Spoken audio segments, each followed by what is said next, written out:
কালবৈশাখীর রেশ কাটতে না কাটতে উত্তপ্ত হয়ে উঠেছে রাজধানীর আকাশ।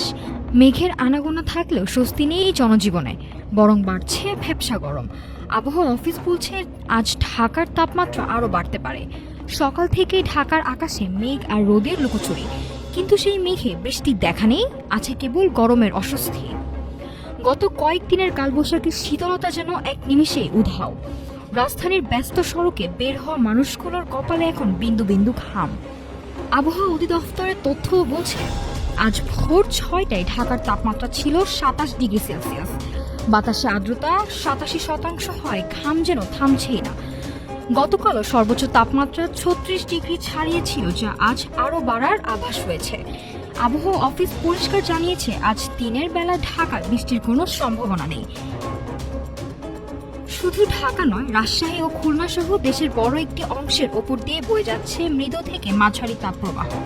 ফরিদপুর, গোপালগঞ্জ থেকে শুরু করে বরিশাল ও পটুয়াখালী সবখানেই তপ্ত রোদের রাজত্ব। আবহাওয়া অফিস বলছে এই শুষ্ক পরিস্থিতি আরও কয়েকদিন অব্যাহত থাকতে পারে। আকাশে মেঘ থাকলেও তা বৃষ্টির বার্তা নিয়ে আসছে না, বরং আর্দ্রতার কারণে রাজধানীবাসীর অস্বস্তি বাড়িয়ে দিচ্ছে কয়েক গুণ। এই তপ্ত রোদে খুব জরুরি প্রয়োজন ছাড়া বাইরে বের না হওয়ার পরামর্শ দিচ্ছেন বিশেষজ্ঞরা। নাফিসা সামিয়া, ঢাকা টুডে।